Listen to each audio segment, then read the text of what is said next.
Happy to be here. But also, since you can't see us, you don't know what I'm doing to Coulter right now.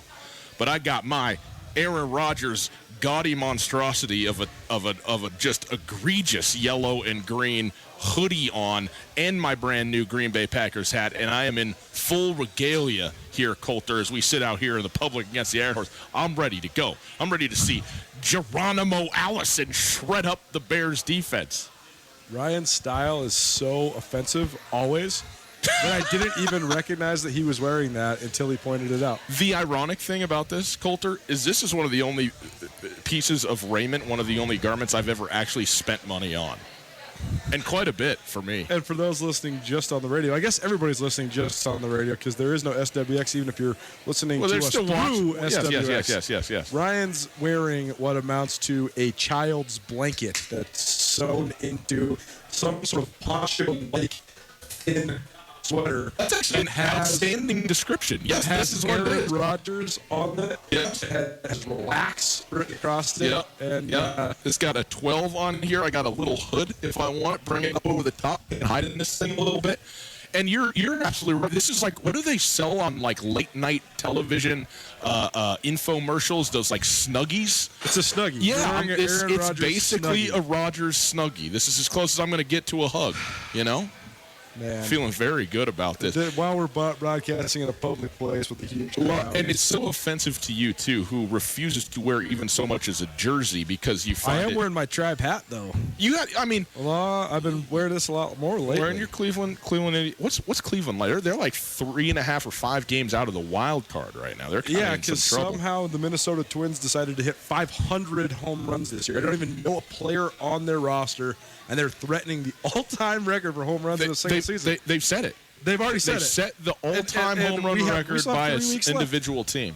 Yeah. And we still have 3 weeks left. It's just absolutely unbelievable for that to be the case. Okay, we will get back into the Packers-Bears game. By the way, the Bears 3.5-point favorites if you're keeping track at home.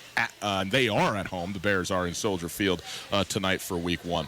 Let's get into the University of Montana, and we're going to hear sound for both Justin Calhoun and Samori Torre. You were down at practice yesterday, Coulter, talking to both of these guys, and we will play their interviews for you coming up here quickly. But a couple things that we just wanted to report to everybody from the University of Montana. First and foremost, again, no information is going to be released officially about injuries and so forth, but Jesse Sims was in full practice gear, in full pads, and at least while you were there observing, was participating with the football team, and the fact that he was out there, again, we don't know whether, the significance of the injury that he sustained. He certainly was hurt at some level, but for him to be out there, certainly, appearance-wise is good for the University of Montana, and for obviously every kid. We hope that they, stay healthy through the course of a season, and certainly a senior, a guy like him who's a captain and the number 37, just so many reasons for, that Montana fans, want to have that guy around, and he personally, but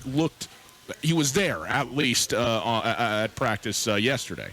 They were practicing at the River Bowl yesterday, so that means it's a little bit of a jog over from the Champions Center. And, you can't, obviously he suffered what was, if it was an injury, to me it just seems like a tweak at this point, but his ailment was an upper body injury. So yes, judging a guy's running is not necessarily the tell-all, be-all, but you can tell when a guy's wearing pads, even when he's just jogging, if he's favoring anything.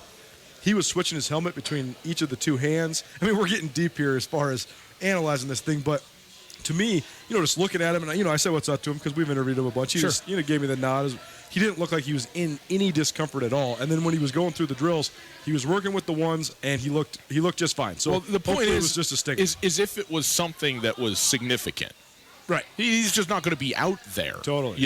And so, and that's not to, it could still be an injury that is an encumbrance of some sort and is something to monitor going on, but it certainly doesn't look like at this point with that kind of information that this was something that was like a torn muscle of some sort or some sort of a broken bone or something like that. And when he kind of laid there with his arm above his body just sort of laying on the ground, not really moving. You go, oh boy, what was that? That looked kind of funky. So that's good news for the University of Montana. But Colter, people were listening, watching yesterday. You did leave the show early to go get a couple of player interviews. We're going to hear from Justin Calhoun first, but you said, you called me after the show yesterday. You said, hey man, it was great to be down there and just talk to the kids. And the talking to the kids, they're available. They just happen to be available while we are on the air. So it's tough to kind of try and make the logistics of that work. But these guys, they were great to talk to for you. And what were a couple of things that kind of jumped out to you just in general as you were talking to them before we play these interviews? Well, I was actually excited to talk to both these guys because I never really thought about it until going down there, but I requested both of these guys because I can't really remember hearing from them, period, ever. I know Samori Torre was interviewed just in a press conference situation after the South Dakota game, but I can't ever remember hearing from him before that. I remember when he first signed with the Grizz, we weren't able to get a hold of him for a recruiting story at Skyline Sports, and so he was a little bit of a mystery to me. And then Justin Calhoun, we obviously know so much about him and his career, and we've heard from his brother, Jeremy, his twin brother, many times, but I can't ever remember hearing from Justin Calhoun much either. I remember I did interview him right when he switched to corner during spring ball, but other than that, I had not ever really talked to him. So I thought it was just interesting to get some fresh voices into the conversation. And, I just thought it was interesting, too, just listening to these guys because they are sort of reflecting what we are continuing to get affirmed that is true. And it's that Bobby Hauck is so confident in this team, and that confidence is trickling down now into the team. And I think that, I was really thinking about this last night. Coach Hauck has done a lot of things, both tangibly and intangibly, tactfully, all sorts of things to revitalize and maybe even resurrect the mentality of old for the Grizzlies. And last year, I was really just thinking about the way that the season went. And so much of Montana's downfall last year was being unable to seize the moment, being unable to think that you deserve success. Go and take the success, take the win.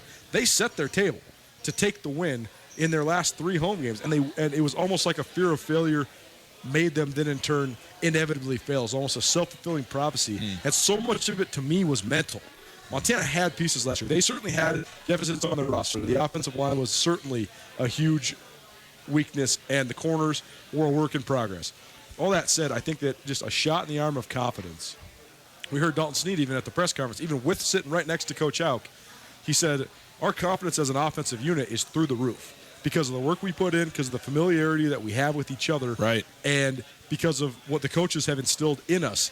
And usually if somebody says something like, we are so confident, that's not something that Coach Hauck necessarily likes because he has sort of a never-satisfied mentality. But if you watch the video of that press conference, Bobby Hauck is nodding his head. So to me, it seems that when you connect the dots, revitalizing and resurrecting the confidence of the Grizzlies is a key point. This is a concerted effort. This is something that Bobby Hauck is doing on purpose. And talking to these guys, you just see that. Well, we will hear now from Justin Calhoun. Again, Justin Calhoun, a former wide receiver, one of 78 wide receivers on the roster at one point for the University of Montana, but gets switched over to play cornerback now in his second season playing corner, and in his first game of this year had the one interception, a beautiful interception, looked like a wide receiver on the play, in fact, on the takeaway for Justin Calhoun. So here is his interview with Colter from yesterday after practice. First of all, tell me just about the team's mentality coming out of a big win on Saturday and coming into your home opener. Do you feel like you guys have a chance to carry some momentum? Right now we're just focused on getting the win. Right now it's a big win that we had. Right now it's a big win that we had. Opening the weekend, it was great to get our feet wet. Right now we're just focused on North Alabama. Band out here, kids back on campus. Does it feel different when the kids come back to school and you guys have a lot more people? It's a lot more people. We obviously got classes. That's cool. I mean, we obviously got classes. Here in the band, I love hearing the band. Yeah, but here in the band, I love hearing the band, honestly. I used to love it in high school. I love it in college. Being back at home, what's you guys feeling just about getting to play at home? That's great to play in front of the fans. I love playing on the road, but it's great to play in front of the fans. What about your role? I know that you're a guy that switched positions. So it seems like you've really started to at least master the corner position. How much more comfortable do you feel now? I feel a lot more comfortable last year. I'm still learning right now, but learning experience. I'm still learning right now, but I feel a lot more comfortable in my stance, my off technique. Corner? Yeah. You like it? Corner? Tell me what you saw in the interception you had. Tell me what you saw in the interception right out the gate. gate? Seemed like you read it pretty good right out the gate. Honestly, I was just going through my technique. Going through whatever I had to do at the line. He kind of slipped me. I kind of got back on top. I seen the ball there. I just wanted to go attack it. One thing Coach Alex talked about. I went to school here back in the day, and I covered him his first time around too. He's always talked about run the ball no matter what, right? Run the ball no matter what, right? It seems like you guys have embraced that finally. How important is that to you guys as a defensive group? It's very important. We have a lot of lows and bad. Like even if we win the game, we feel like we had a bad game. We have to run the ball. Even if the play, you know the guy's gonna tackle him, run anyway. You never know what can happen. He can break a tackle. He can make the game winner or a game touchdown saving tackle. So run the ball is very critical. They got a couple North Alabama's they got a couple good skill guys, or a really good quarterback who can run a little bit. What's your overall evaluation? They're a good football team. We can't go in there thinking like they're not. They are. They play some good football down there, so we're gonna be ready. How much of a threat? Quarterback specifically, how much of a threat is he with his legs? Right now, we're just worried about just stopping, taking care of the receivers. I feel like they're all good at a lot of things. Last question for you. What's the thing you guys? Last question for you. What's the thing you guys have made the biggest progress in as a defensive unit over the last year or so? I've been comfortable with the defense. Obviously, we had a coaching change, so we knew the plays, but we weren't as comfortable playing the defense. Now we're getting more comfortable, starting to see things, starting to play faster. So there you go, Justin Calhoun giving a little interview there to Colter, talking about, I thought, a couple things out of that were interesting. But when you asked him about running to the ball and the emphasis and the sort of prioritization of that aspect of defense, he almost couldn't wait to answer that question. He was saying, yeah, definitely. And his is a kid, obviously, who was here before and playing offense, when Bob Stitt was the head coach. But he was very affirmative in what a significant part of that is. And again, rallying to the football is not unique to any football team. I mean, any defense, it seems like they're going to, that's going to be something that they're going to talk about, something they're going to say. But the point is that rallying to the ball, obviously, it pragmatically is, if a guy misses a tackle or, can't quite get a guy down on his own, you got reinforcements coming.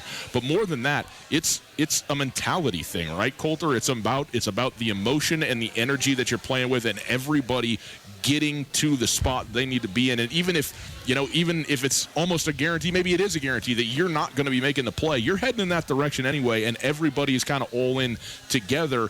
And it seems simple enough, it seems easy enough, but to instill that where this is just what you do every single time, and the way that looks and the way it comes off to fans and the way it comes off to the teammates when guys are pumped up about each other and they're standing there. Look, even if you don't make a play, you happen to be standing there to help your guy up and give him a swat on the backside and say great play.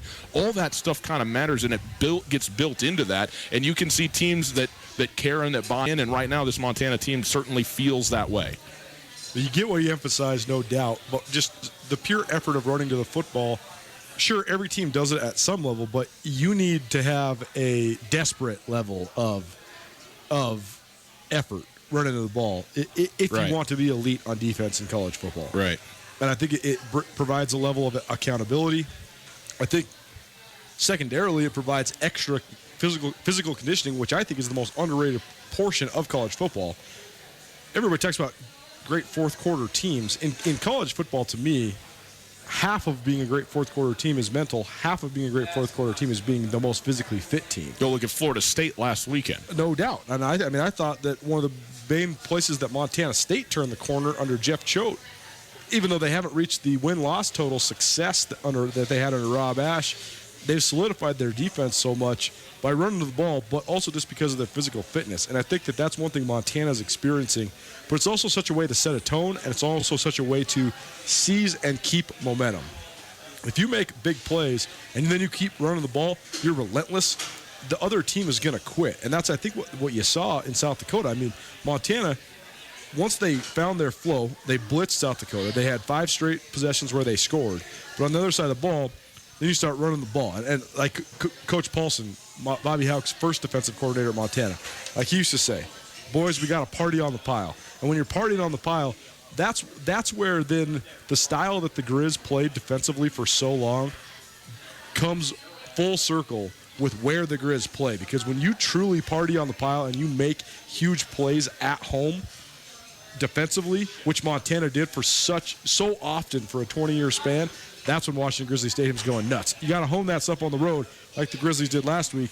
But I mean, Justin Calhoun talked about the loafs. If you ever go to a practice, it doesn't matter what the day is. The previous day's film, whether it's from a practice, from a scrimmage, from a game, has been broken down. And if there was loafs, Kent Baer, the defensive coordinator, who is not something you want to mess with. This guy is a drill sergeant. He is on you at all times. He's making the defensive guys do up downs and run pursuit drill, 1 per loaf per guy.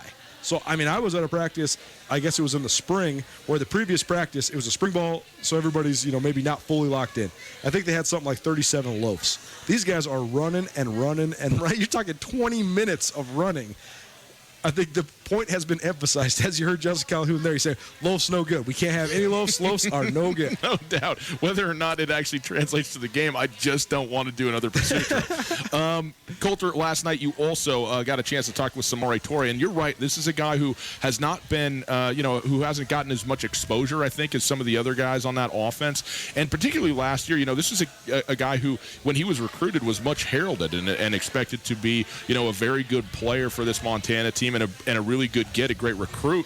And then last year, under Bobby Hauck, kind of flew under the radar, didn't have his best season, didn't maybe take the next step in his sophomore year, and people thought, well, maybe this is, a quote-unquote Bob Stitt guy that isn't going to find his way in, the Bobby Hauck system. Well, Week 1 would say otherwise. 9 receptions, 142 yards, and a touchdown, and just a gigantic day, and phenomenal play by him. I mean, you talk about, obviously, if you have that many yards, that many receptions, you've played really well. But it wasn't just about a particular scheme or South Dakota taking away the run game. But this is a kid who went out there and was pushed, which he talks about, by Mitch Roberts, but also is a guy who's got tremendous talent. And I think you start to see that on display. And I'll tell you what, if Sammy Akem does what he does and kind of did what at a level you expected him to do with his also equally big day, and Jerry Louis McGee, who's a known commodity, all of a sudden you add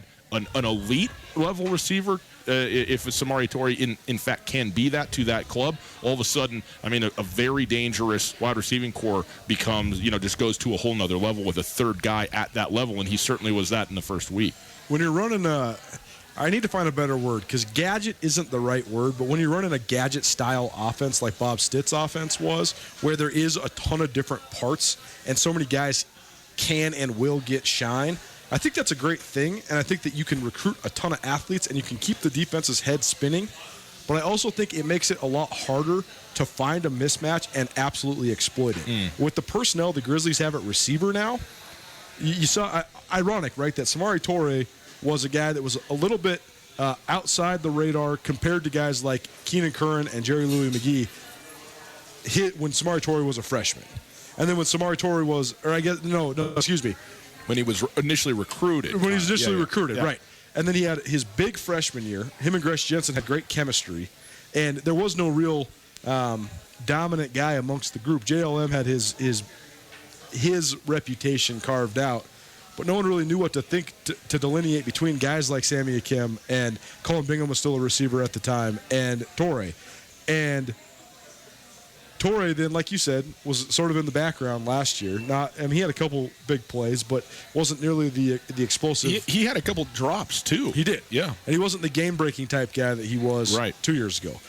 But ironic, right, that in an offense that isn't air raid 60 throws a game, although they did throw the ball 52 times, but that Samori Toure had his career day. And I guess that comes back to the full circle point where, again, a lot of times having all this diversity and all these little different guys that can hurt you, it's a good thing if that's what you're fully bought into and that's what you emphasize. But in a game like Saturday, when South Dakota's either playing off you or stacking the box, either way, those two guys, Samori Toure and Sammy Akem, are going to win every one-on-one that they find in the FCS almost across the board, except for maybe against the 4 top corners in the entire country. Right. When you have this style of offense, these guys can just beat you over and over again by exploiting those mismatches.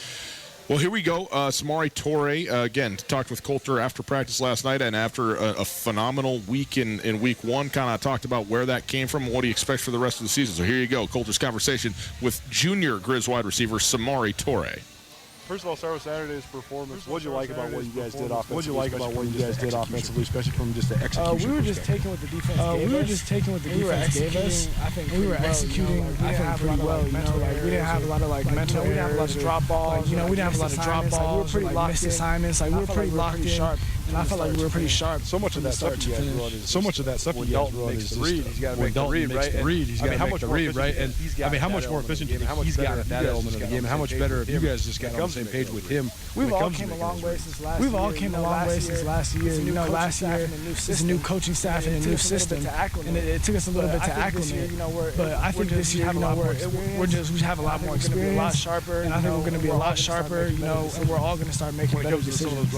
When it comes to some of those run pass option plays, how much do you think that emphasizes your and Sammy's skill set? I think it emphasizes our skill sets. I think it emphasizes our skill sets like very well. It's just, you know, because it gives us, we have a lot of it's up to Dalton, and a lot of it's up to Dalton, and a lot of it's up to us. You know, if he's backed off too far, then we're going to take what he gives us, a little short route. But if he's pressed up and I know I can beat him deep, then that's what we're going to do. It's good that it leaves it us, and we're not just stuck in like one route. We're not just stuck in like one route that we have to do and stuff like that. We're watching Sammy do extra wind sprints. I know you guys are both putting in a lot of extra work. Where have you seen him improve the most here the last year or so? I think he's just gotten a lot better all around. I think he's just gotten a lot better all around. I feel like he's really grown up a lot. I think for both of us, the game's starting to slow down a lot. Yeah, Sammy's just, you know, Sammy's just both, he's a beast. You know, we both upped our work ethic. The sky's the limit for him. The sky's the limit for him. I know that during spring ball, during fall camp, position battle with you. I know Mitch Roberts is pushing you quite a bit. No, he's getting a lot of reps. Can't overtake him. No, he's getting a lot of reps too. Was that a motivating factor? Was that a motivating factor? Yeah, it definitely was. Yeah, even if my spot, you know, even if my spot is locked in, I'm still gonna work just as hard. But Mitch, you know, he improved a lot. Out of all the receivers, he's one of the guys who improved the most. He just works so hard day in, day out. And I have a lot of respect for him. Watching Coach Pease coach you guys. No question. Demands excellence. Did that take a little while to acclimate? Did that take a little while to acclimate to? Yeah, a little bit, but with any coach, you know, it's gonna take a little bit to like get to know. It's gonna take a little bit to like get to know him and you know find out his coaching style. And the same thing with him, he has to figure out how we respond to certain things. It was a little acclimation process. Yeah, it was a little acclimation process, but we all love each other. Coach Pease is he demands excellence. Yeah, he demands excellence out of us. But as you've seen, we've all gotten a lot better. General scout on Northern Alabama. General scout on Northern Alabama. What do you think that they bring to the table for you guys, especially when we just got finished watching their film. We just got finished watching their film right before practice. They bring a lot. You know, they bring a lot. We're not. They're a very good team. They just knocked off a very good team. They just knocked off Western Illinois, so we lost. They only allowed like 17 points. They only allowed like 17 points from that offense. We're coming ready to go. We're coming ready to go. So there you go, Samori Toure talking with Coulter last night after practice. Good stuff from him and good stuff by you, Coulter. Those were good to listen to. Certainly you can check those out on the podcast if you'd like to re-listen to them, hear what those guys have to say. It is Tutel and Nuanez. We are live from the Iron Horse Bar and Grill downtown Missoula on Higgins. Come on by, say hello, get yourself ready. We're less than 2 hours from kickoff of the 100th season of the NFL. Very happy, and it just turns out to be a Packer-Bear football game. Yes, please, very much. We'll take all of that you got. Quick break. We'll come back. Hey, talk Grizz and North Alabama. Now it's time to talk Montana State. Talk about their matchup against Southeast Missouri State. Jeff Choate realized that he's got a real fight on his hands with the number 11 team in the nation coming to Bozeman for the Gold Rush game. So we will hear from Coach Choate on Southeast Missouri State and that vaunted defense right after this. Alpine Touch has been part of the fabric of Montana for more than 60 years. Decades ago, Russell Street started selling his Touch of Magic in Whitefish. Years later, Alpine Touch's all-purpose seasoning remains a favorite. It's tailgating season, and there's no better way to spice up your grill before a Grizz game than with Alpine Touch. Go to alpinetouch.com now and use the checkout code ESPN10 for a 10% discount on your order. Alpine Touch is here to keep your mouth watering all football season. Alpine Touch, Montana's special spice. Montana's special spice.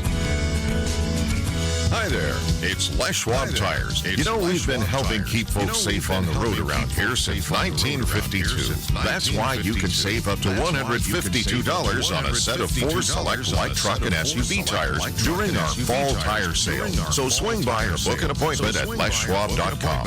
Les Schwab Tires, doing the right thing since 1952. Limited time offer while supplies last. Discount depends on tire size and type. Cannot be combined with other offers. Details at LesSchwab.com. On Russell, across from the fairgrounds. Now, the Montana Club's happy hour features BOGO beverages. Our expertly mixed cocktails, microbrews, domestics, and wine. Free 7 days a week from 3 to 5:30. Stop in on Friday for Montini night. Sip on a top shelf martini for only $6, 5:30 to close. When you've worked hard all day and are ready to relax, the Montana Club has got you covered with BOGO happy hour 7 days a week, 3 to 5:30 on Brooks and North Reserve, Missoula. Hey everybody, Ryan Tutel, and I'm here with Josh of the Advocates Injury Law Firm. Josh, there's a lot of lawyers in this area. What makes you different? At the Advocates, we primarily focus on injury cases. That gives us the experience and the knowledge to correctly evaluate your case and work with insurance companies and other attorneys so you get exactly what you deserve to make you whole again. We take really good care of our clients, and we're going to fight for every single dollar you deserve. Call 640-4444 or online at MontanaAdvocates.com. There are a lot of lawyers. You deserve an advocate.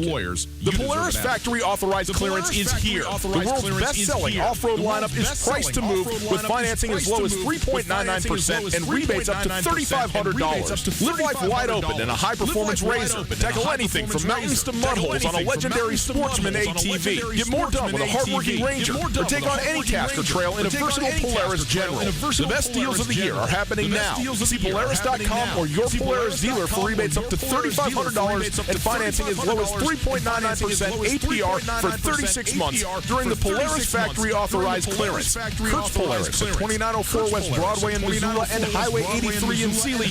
Kurtz Polaris is now showcasing all of the new 2020 Polaris off-road vehicles to be the first to get a great deal on brand new state-of-the-art Polaris vehicles at Kurtz Polaris. Online at KurtzPolaris.com. Regards valid in US through 9/30/19 on new 2015 to 2019 vehicles. Financing offer valid on 2015 to 2020. Subject to credit approval. Offers vary by model. See dealer for details. Always wear a helmet. Never drink and ride. ESPN Missoula Sports.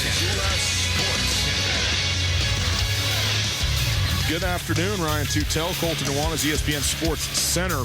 In the first game of a pivotal 4-game set to close the season, the Billings Mustangs pushed Missoula to the brink with a 6-5 win in walk-off fashion Wednesday night. Pinch hitter Garrett Woolforth reduced Billings' magic number for clinching the Pioneer League North second half title to 1 with now 3 games to play. He did that by stroking a game-winning RBI single in the bottom of the 10th inning at Deller Park. Missoula will need to win the final 3 games of the series to stay alive for the second half title and the postseason berth that goes with it. 5, count them 5, Big Sky Conference teams appeared in this week's Stats FCS Top 25 poll, including Montana State and Montana. Bobcats coming at number 13, up 1 spot last week despite suffering a 45-10 loss at Texas Tech in their opener. MSU hosts number 12, Southeast Missouri State on Saturday. SEMO posted a 44-26 win over Southern Illinois to move up 5 spots in the poll. Montana, they're number 22 this week after a convincing 31-17 win over South Dakota of the Missouri Valley Football Conference. The Grizz were ranked number 25 last week. Eastern Washington also held steady at number 4, though they lost 48-14 at Washington. UC Davis is still at number 5 as well after falling 27-13 to Cal. And Weber State in the top 10 too. They're number 7 overall after a 6-0 loss at San Diego State. This ESPN Missoula Sports Center is brought to you by Asbury's always say congratulations. Work so hard.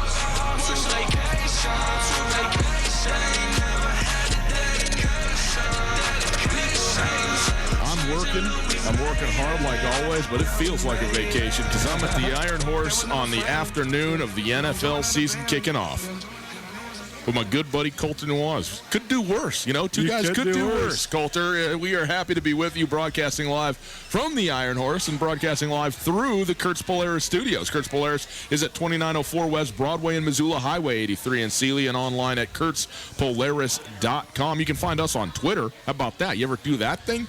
At Gus Tutel. at 1029 ESPN, and at Skyline Sports MT, your relevant handles. We are going to be giving away tickets here in the next, 20 minutes or so to the Grizzly Oregon Duck football game. We got the box sitting right here next to us, so you still got time. You want to come down to the Iron Horse, register for tickets to the Grizzly Duck football game on September the 14th. Just a week and a half away, Coulter. I can't even believe this. You got one game Saturday, the home opener, and then it's off to Eugene for the Grizzlies to go play the Oregon Ducks. What's funny? Why are we laughing? I'm just looking at the TV up here, and Ezekiel Elliott's wearing a hilarious suit as he's holding up a shirt. And it's just amazing. I mean, Ezekiel Elliott is a great player, and he's fun to watch. But, I mean, you couldn't really be more of an insubordinate in your job. Sure you could. You could be AB. AB is a cry for help. Ezekiel Elliott straight up doesn't care. Ezekiel Elliott has skipped everything, and he's broken all the rules. He's been on the he's been under the personal contact monitoring system since he got into the league, and has gotten busted out in Vegas, out in Mexico. Every time he's been being monitored by the commissioner's office, he's been suspended multiple times to no repercussions whatsoever. No. He hasn't been suspended. When was he suspended? Wasn't he suspended for the first 6 games of the season 2 years ago? Yeah, he was suspended. Because of the personal conduct code. I think there's only 3 guys in NFL history that have been suspended for personal violations that don't have to do with failed drug tests. You're acting a fool, and you're suspended. There's only been 3 guys that have league-mandated suspensions via that. There's been guys been suspended for violating team rules. All I'm saying is it's just a microcosmic example of the NFL. If you are good and you can help your team win games, you will get paid, period. $100 million. Act however you want. You will get paid. Let's get back to the pure-driven snow that is college football. It is Tutel Nuanez. Happy to be with you on this Thursday afternoon. And Coulter, we talked a lot about the Grizz in the first segment. Let's talk a lot about Montana State here. And the Bobcats playing Southeast Missouri State. Yesterday, if you weren't with us, we broke down both North Alabama and Southeast Missouri State in general, but wanted to take some time to hear Jeff Choate, because Coach Choate will certainly have things for you when it comes to his perspective on this team. But Coulter, the big thing for Southeast Missouri State, defense. That is where they kind of make their money. They have the Buck Buchanan Award winner in Zach Hall. We'll hear Coach Choate talk about him. But in general, a very good team. An 11 versus a 13 nationally is going to take place in Bozeman at the Gold Rush game. A huge game in Bozeman Saturday evening. And it's going to be a great one. And defense, Coulter, is going to be the riddle to solve, and another big test for redshirt freshman Casey Bauman. No doubt. And it's going to be a really, to me, this is such a compelling matchup, because these two teams hang their hats on the same thing. And schematically, the defense that SEMO is going to run is not necessarily that complicated. In fact, it's not complicated at all. All SEMO does is get up straight in your face, period. They're going to play press on the outside. They're going to creep a safety up into the box. They're going to load the box, and they're going to set up everything for their All-American linebacker, Zach Hall. Zach Hall had 168 tackles last year. Think of that. He had more tackles than Dante Olson. Granted, he played a couple extra games, but he was still averaging 15 tackles per game plus all the way through their playoff run. So he is an absolute beast. But they fly the ball on defense. They're very, very, very physical, and they take the ball away at an incredibly high clip. Honestly, defensively, the production they've been able to create the last 2 years is what Montana State's striving for. Montana State turned the corner last year in terms of taking the ball away. They still haven't been able to fully turn the corner in terms of rushing the passer. Bryce Sterk had a good year last year because he's so physically gifted and so physically dominant.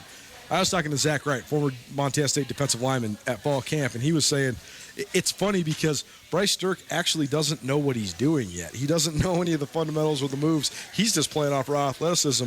Pretty good to be able to play off of raw athleticism and be able to lead the Big Sky Conference in sacks still.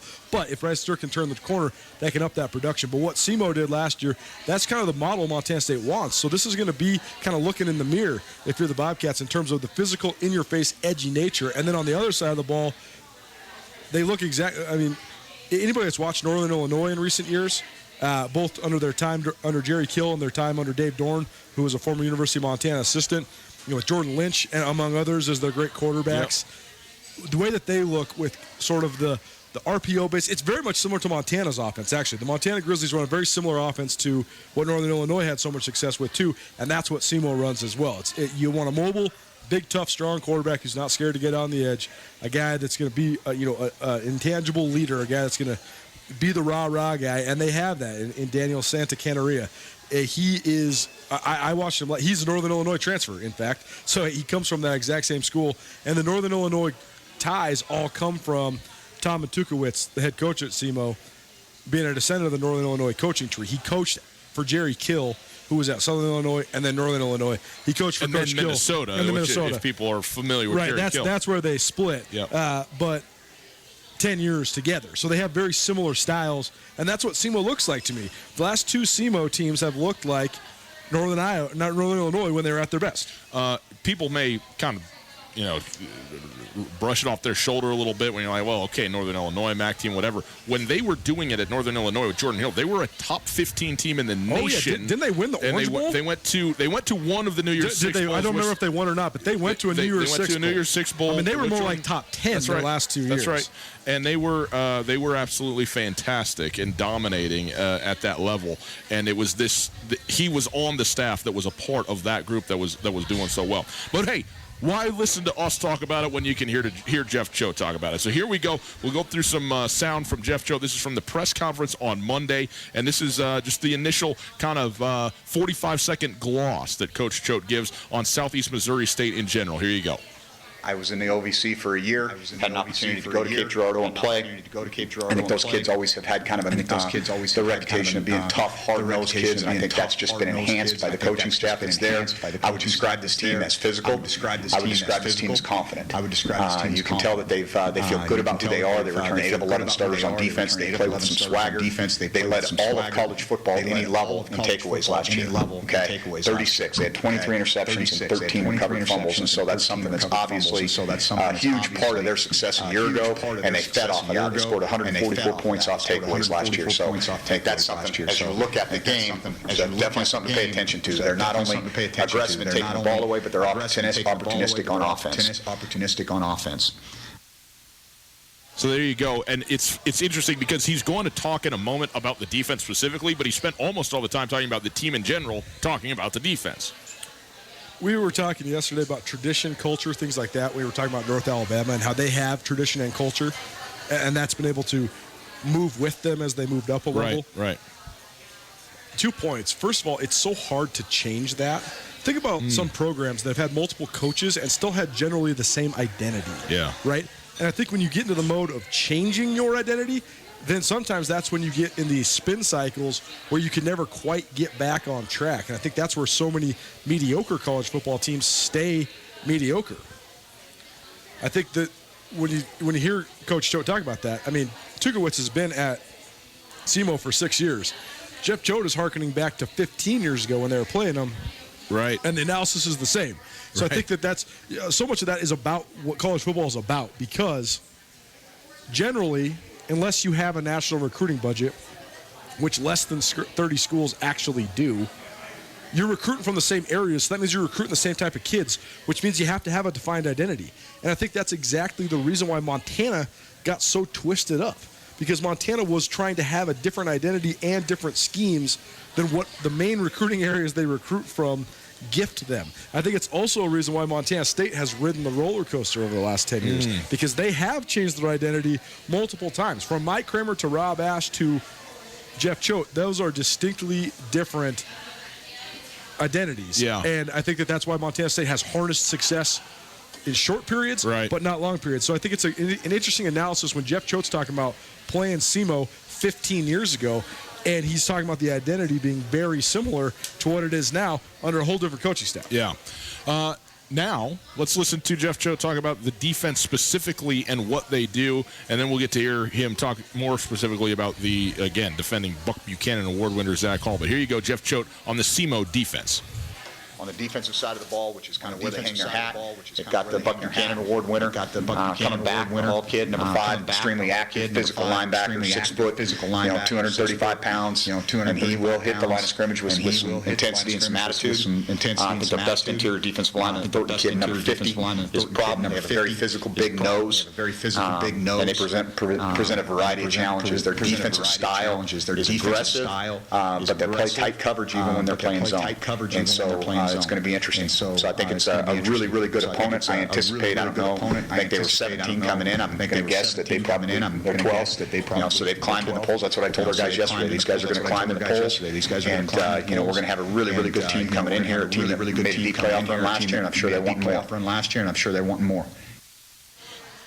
And they did climb, in fact, not to 12, but to 11 from 17 after their win over Southern Illinois, Coulter. So that's a 6-spot jump. I mean, it was a convincing win. It was like 44-27 or something like that. So a really good win. 6 spots when you're talking about an already top 20 team. That's a lot of places to move. And they overtook Montana State. I mean, they leapfrogged the Cats in that stat poll. Yeah, I mean, the first couple weeks of the polls are so interesting because so many FCS teams have to play FBS teams. Totally. I mean, the Cats lost by 5 touchdowns and they moved up a spot. Right. Because, the only teams that are going to move down are teams that get upset that are in the top 15, and that rarely ever happens. Totally. So it's interesting. But, I mean, here's the thing. Matters, but it doesn't matter. Here's the thing. When I'm looking at this matchup on paper, I think Montana State will have definitive athletic advantages on the front, on both fronts, in the secondary on defense, and maybe on the perimeter on offense, but I don't think that's going to matter as much because we still have no idea if Casey Bauman can hang. Yeah. On the other side, I think that Southeast Missouri State has a definitive advantage at linebacker. Obviously, they have the best linebacker in the country, and Montana State has okay but unproven linebackers. And I think that SEMO has a distinct, stark advantage in a fifth-year senior with FBS and FCS experience in Daniel Santacanaria. I mean, sure. You have a guy who, I mean, like I said the other day, when I turn them on against Weber State, you gravitate towards Santacanaria right away. Who's this guy? This guy knows what he's doing. He has command of the whole thing. He looks like a grown man. He's directing traffic perfectly. And that's something that, regardless of what Casey Bauman's going to be, that's not what he is yet. Sure. And I think that gives SEMO a huge advantage on the road. I'm not saying they have an advantage in this game. I just think that is something that... That's an area that there's an advantage. It mitigates Montana State's home field advantage a little bit because he'll be able to handle it. Coach Choate was asked specifically about Zach Hall. He obviously referenced, Zach in his discussion about the defense in general, but wanted to know a little bit more about Zach Hall specifically. Again, the defending Player of the Year nationally on the defensive side of the ball. So here you go, Jeff Choate on Zach Hall. In the box, he's difficult to block. He's very aggressive. Downhill, what I call a hit and fit linebacker. But even more than that, you can tell that he's the emotional leader of that group. And so the energy that he brings, the passion that he plays with, the physicality, the edge, I mean, he defines what that defense is about. Hit and fit. I love it. Yeah, that's a great line. And it is interesting, though, too, right, Coulter? Because we've said this. When your best player is also your best leader, that matters at a certain level. In college more than any other Totally. level. And for it to be a defensive guy who, look, man, you're probably not going to be a Buck Buchanan Award winner without playing with a lot of emotion, a lot of intensity, and that's always going to be gravitational. You know what I mean? But take Dante Olson to the University of Montana. Great player. And a leader for sure in a lot of ways, but he isn't necessarily the rally guy. He's out there like dudes get amped because Dante Olson decleats dudes in the hole. Like that does it, but he's not necessarily out there rallying the troops on the sidelines and that kind of stuff as much. And I think that some guys just are kind of built for that. And if Zach Hall is that type of guy, it's like, hey, follow me into this and let's roll. And that just ups the ante for everybody on the field. Well, people always talk about vocal leaders and leaders by example. Right. Dante Olson is the third kind of leader. He is a leader by example because of his performance, no doubt. He's not a vocal leader, as you were talking about. Right. He is absolutely an emotional leader. Yes. Because when Dante Olson makes a play, Dante Olson starts flexing screams and to the heavens. You know, I mean, there's nobody that ignites. I mean, he's like a pro wrestler when he tears off his shirt. You know, when he makes that play and he does his famous celebration. That is. I love it because it's so authentic. Right. Like, he's never sat there in the mirror and practiced that. Like, that's how he's feeling at the time. Absolutely. And that's why it's so spectacular. But that's why I think that Zach Hall, I mean, again, I've only watched this kid on tape twice. The 2 playoff games last year, Stony Brook and Weber State for SEMO. But make no mistake, this kid is the vocal leader, the emotional leader, the leader by example all across the board, and he's unquestionably their best player. Yeah. We have a guy like that. I mean, Matukowicz told a great story to Greg Rockach of the Billings Gazette. You can read it at 406mtsports.com. He said, it was the best investment of any recruiting trip I ever made. He said, it cost me 1 tank of gas to drive to and from Cape Girardeau, Missouri to St. Louis, or to Louisville, Kentucky. Boom, got me Zach Hall. Didn't have to worry about my middle linebacker spot for 4 years. Best tank of gas I ever spent. Right. Pretty good. It is Tutel Nuanez, 102.9 ESPN Radio. Happy to be with you on a Thursday afternoon. We're counting it down to the NFL season starting, and we're doing it, well, the way we always do, with Montana stuff, man. That's what we're up to. We are at the Iron Horse Bar and Grill downtown. Come on down here. Come hang out. Spend some time. Have yourself a Widmer Hefeweizen. You can still, we're going to pick a name out here coming up in about 10 minutes, but you can still get your name in here for tickets to the Grizzly-Oregon Duck football game coming up in a week and a half. So come on down, hang out with us, spend some time, and enjoy your Thursday afternoon at the Iron Horse. We'll take a quick break. We'll take a look around the prep landscape. Some kids leaped off the page in the prep football AA, single A across the state last weekend. We'll take a look at some of those guys, a little closer look right after this. The big skies are open. Go wild with Opportunity Reward Checking. Go ahead, jump, dance, shout. Opportunity Reward Checking will make you do that. Go wild when you get your 1% cash back on qualified debit card purchases. It all starts with an Opportunity Reward Checking account from Opportunity Bank. Visit a branch today to get started. Then go wild and spend your 1% cash back however you want. Go wild with Reward Checking from Opportunity Bank. Some restrictions may apply. Member FDIC. Hey folks, Ryan Tutel, and I'm here with Josh of the Advocates. Josh, do most injury accidents end up in court? Luckily, most personal injury cases can be settled out of court through fair negotiation with an insurance company. However, sometimes it is necessary. I'm prepared to do whatever it takes to get a fair settlement. Luckily, most personal injury cases can be settled out of court with a fair negotiation with the insurance company. However, I'm prepared to do whatever it takes to get the right settlement for you. It's Josh at the Advocates, 640-4444, or online at montanaadvocates.com. No matter how far you may go, there's always one just down the road. Town Pump, pump it up. Quench your thirst at Town Pump. Pepsi and Mountain Dew 1 liters are buy 2, get 1 free. Plus Aquafina 1 liter water, 2 for $2.50. Whether you're hungry, thirsty, or need a quick pick-me-up, you can find what you're looking for at your Town Pump, right down the road. Right down the road. Pump it up.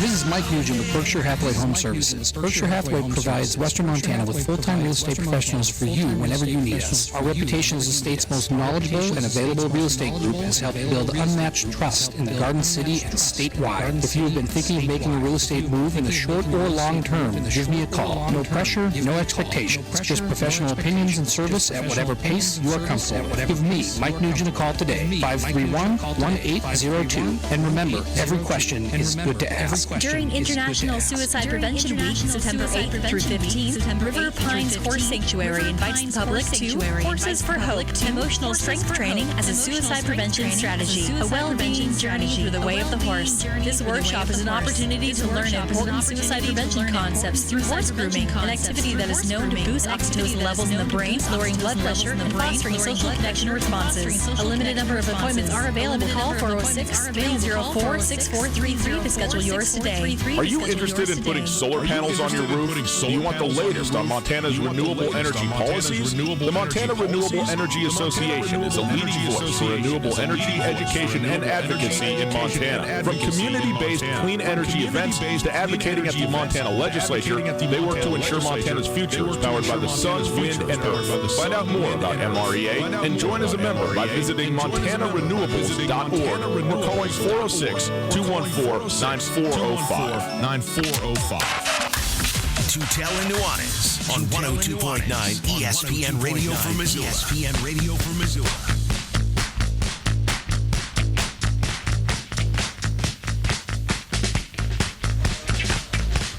Welcome back.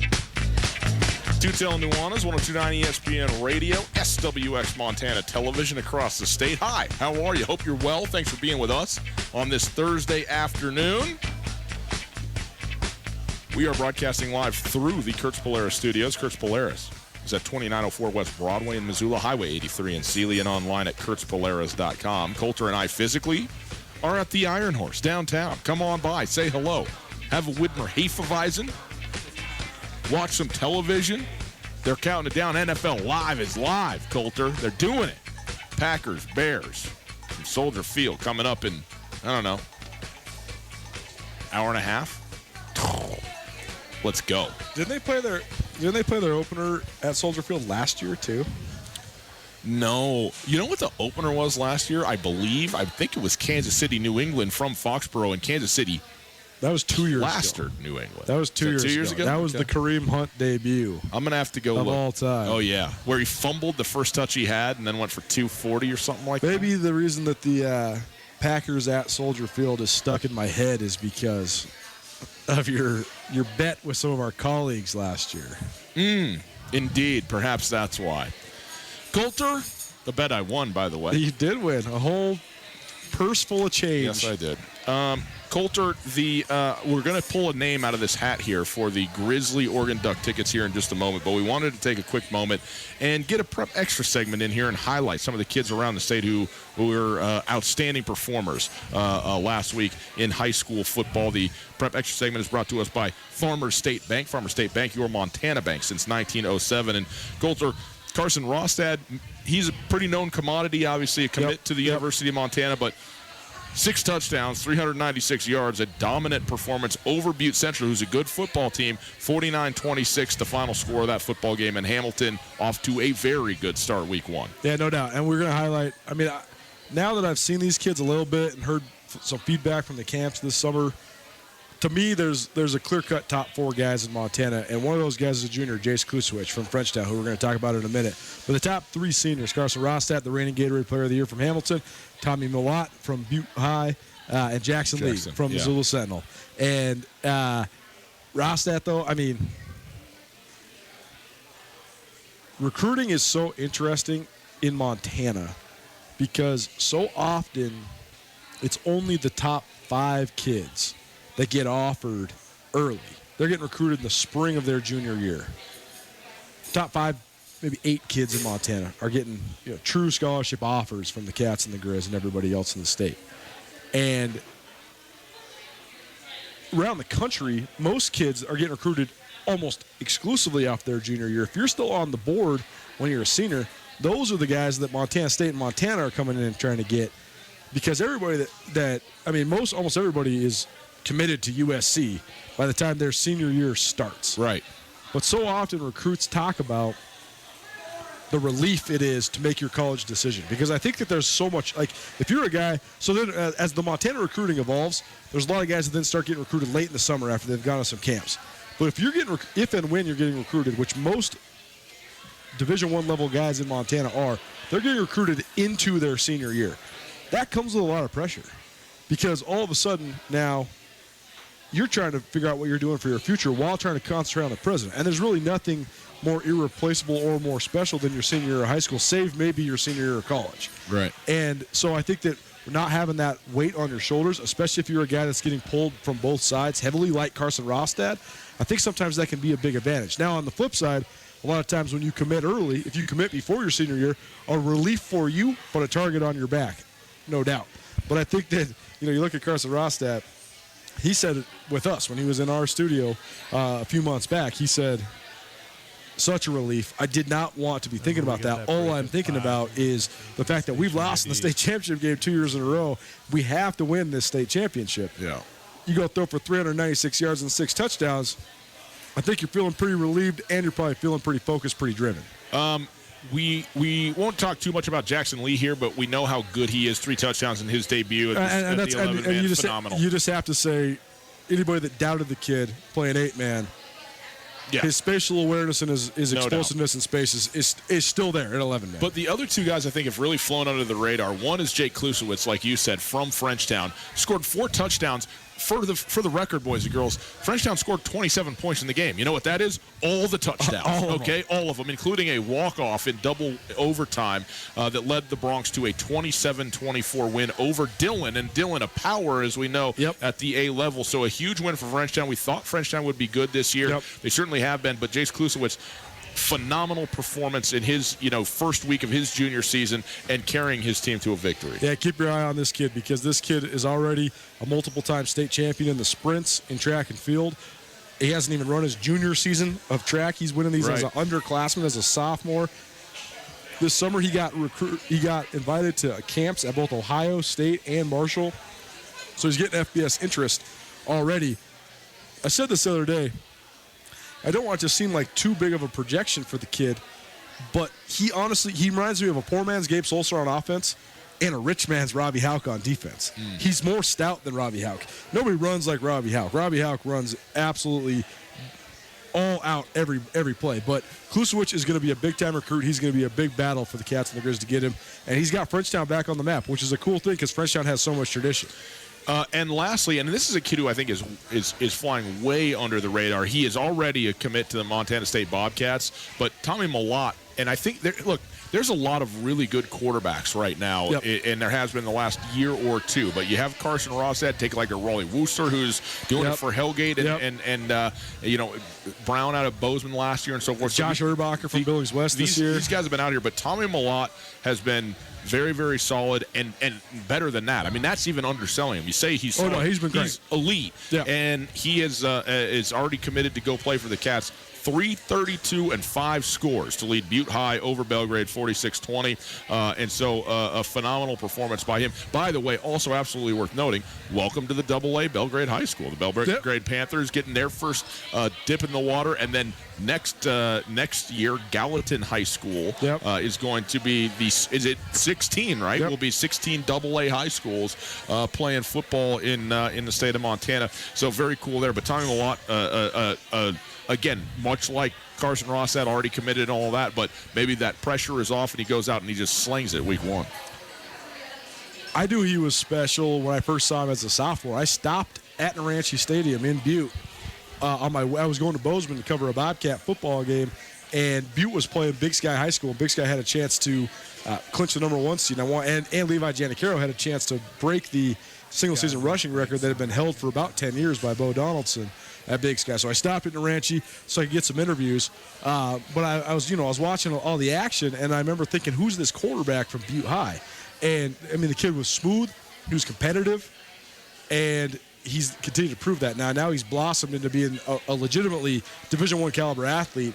The Cats have thought about playing him at either wide receiver or at strong safety. So that shows you just his speed, aggressiveness beyond just his ability to play quarterback. But he's going to take Butte far because it's not just his athletic ability, but like I said, his competitiveness jumps off the page. You can see it right away, just the way that he commands things and how much he wants to win. So I think he is a great asset for Butte High. And another kid, the fact that he's already committed, I think that's a good relief for him as Butte High tries to get this thing back on track. There you go. Take a quick look there around the state. That is our extra segment. It's brought to us by the Farmers State Bank. Hey, college back in session. Maybe you got a student going to the university for the first time, Montana State. Maybe you're around the state anywhere, and it's time to open up a bank account. Go to Farmers State Bank. Remember, your first bank account, the world is more complicated and more connected now. Explore and secure banking options with your young adult at Farmers State Bank. You can also create an account at farmersebank.com. All right, Coulter, the time has come. Let's get a winner, another winner for the Grizzly Oregon Duck tickets. We're going to give away a pair of tickets right now to go to Eugene, go to Autzen Stadium to see the University of Montana. This is the first one I've actually drawn. Ducks. All right, here we go. Coulter, stick your hand in there and pull something out for us. Let's see who we got. Again, Coulter and I down here at the Iron Horse downtown Missoula on North Higgins. Come on by, hang out. We're about an hour and a half away from kickoff here of the of the NFL football season, the Packer football season, about to get on their way. All right, we've got a winner. Coulter, who is it? Give me your winner I believe here. Who we got?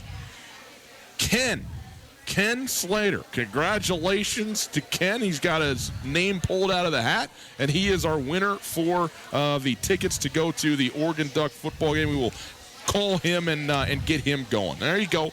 Hour 1 in the books. Ending on with a bang. We'll take a quick break, come back. Our ESPN roundtable with the head coach of the University of Montana Lady Grizz, Shannon Schweyen, right after this. Hi there, it's Les Schwab Tires. You know, we've been helping keep folks safe on the road around here since 1952. That's why you can save up to $152 on a set of 4 select light truck and SUV tires during our fall tire sale. So swing by or book an appointment at leschwab.com. Les Schwab Tires, doing the right thing since 1952. Limited time offer while supplies last. Discount depends on tire size and type. Cannot be combined with other offers. Details at leschwab.com. On Russell, across from the fairgrounds. At the Montana Club, our goal is to create a menu of mouth-watering food with variety to satisfy any craving. From the garden-fresh ingredients in our salads to our succulent, perfectly grilled Montana Club Angus steaks, we take pride in every detail that goes into preparing your food. Top off your meal with a premium cocktail, wine, or microbrew. Come as you are and satisfy your cravings with our home-style breakfast, lunch, and dinner at the Montana Club on Brooks and North Reserve, Missoula. Mark your calendar for the 4th annual Selway Armory tent sale. The lowest prices of the year on guns, ammunition, and accessories, and massive amounts of ammo to stock up for the entire year. September 13th and 14th in the Lolo Shopping Center parking lot on Highway 93. Tons of ammo, guns, and other items at below-cost blowout prices. September 13th and 14th, 10 a.m. to 7 p.m. on Friday and 8 a.m. to 6 p.m. Saturday. The 4th annual Selway Armory tent sale at the Lolo Shopping Center, Highway 93. It happens. You're positive you put your bank card back in your wallet, but the next time you need it, it's missing. Avoid the panic and take control with the My Card app and debit card from Farmers State Bank. Our app lets you control your debit card and securely turn it off right from your phone. Safe, secure, instant. My Card is available only at Farmers State Bank. Ask about it at any of our 9 locations or learn more at farmersebank.com. Farmers State Bank, member FDIC. Hey folks, Ryan Tutel here, and I'm with Josh from the Advocates Injury Attorneys. Josh, if our listeners have been injured in an accident, how can you help? We're here to help you after a car accident by negotiating with insurance companies, recovering lost wages if you have any, even getting you into a rental car if you need. Call us today for a free consultation. We'll get started helping you right away. If you need help, get a hold of the Advocates. Call Josh at 640-4444 or online at montanaadvocates.com. You deserve an advocate. You deserve an advocate. If you are hurt or disabled, you may be entitled to benefits from an insurance company or Social Security. I'm Chris Helmer, an attorney at Clark Fork Law Offices. Our Missoula firm specializes in worker compensation, personal injury, and Social Security disability. There are many unknowns when injured or disabled. The other side is fighting hard. You should too. Call Clark Fork Law at 728-0168 for a free consultation or visit clarkforklaw.com. Again, 728-0168. ESPN Radio for Western Montana, KKVU HD3 Stevensville, and 102.9 FM on K275BS Missoula. ESPN Missoula Sports Center. Good afternoon, Ryan Tutel, Colton Nuanez, ESPN Sports Center.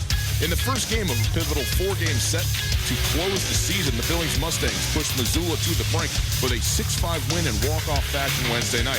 Pitch hitter Garrett Wolfert reduced Billings' magic number for clinching the second-half Pioneer League North title to 1 with 3 to play by stroking a game-winning RBI single in the bottom of the 10th inning at Deller Park.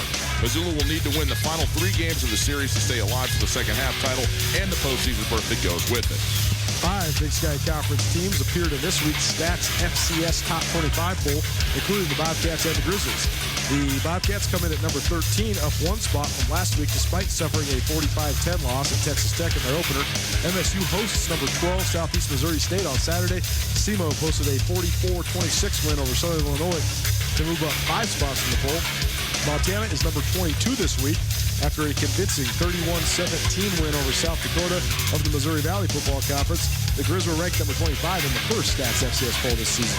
Eastern Washington also held steady at number 4 despite suffering a 48-14 loss at Washington. UC Davis is at number 5 once again after falling 27-13 to Cal, while Weber State moved up 1 spot to number 7 after losing 6-0 to SDSU. This ESPN Missoula Sports Center is brought to you by Asbury South.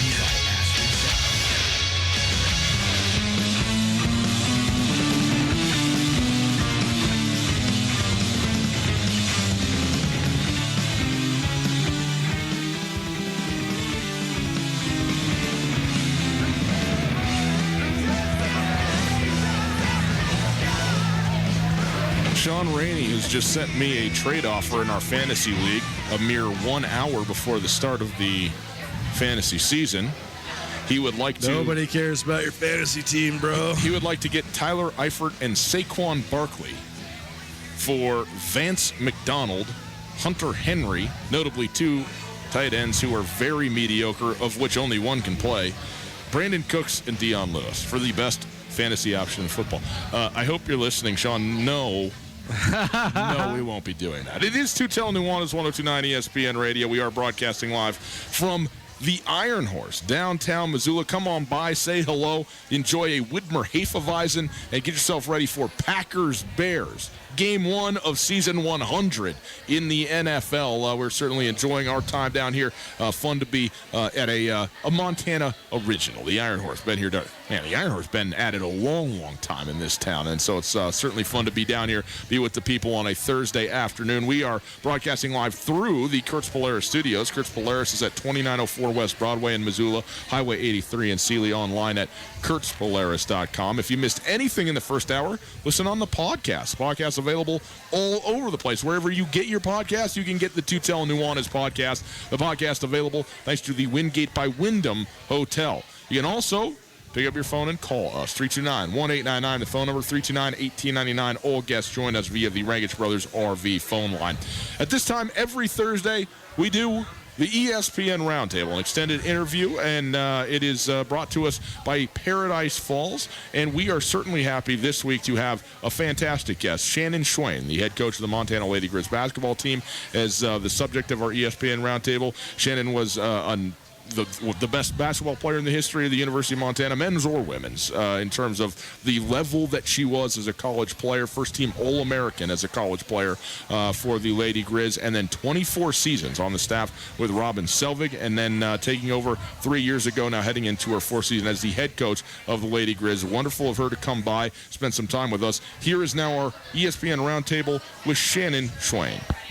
Welcome in to the ESPN Roundtable. Happy to have as our guest this week Shannon Schwein, the head coach of the Montana Lady Grizz and a longtime Montana player, assistant coach, and now head coach with the university. Shannon, thank you so much for being here. Let's talk a little basketball, shall we? What an interesting way to start. You heading into your 4th year as the head coach of the Lady Grizz, and I think it's so interesting. You've been a lifer at the University of Montana as a great player and assistant coach. But having never been a head coach before, you were the head coach here, certainly I think a learning curve, and all the things even with Rob in a way for all of those years. Now that you have some history and can look back at what it is to be a head coach, and you have experience doing that now, what do you think is the thing that maybe you didn't anticipate the most outside of perhaps the injuries? Well, I would say definitely. What you take home with you every night. What you take home with you every night is just on a whole different level. I'd always heard that you'll never know what it's like until you become a head coach, and you can't really understand the stress involvement that it is, and it just really is something that never leaves you. The way the NCAA has restructured our calendar, full access in the summer, recruiting trips in the spring, and adding recruiting weekends in the spring. It just really has become so much more year round. And it's something that I think just like any head position, it takes on a lot more responsibility.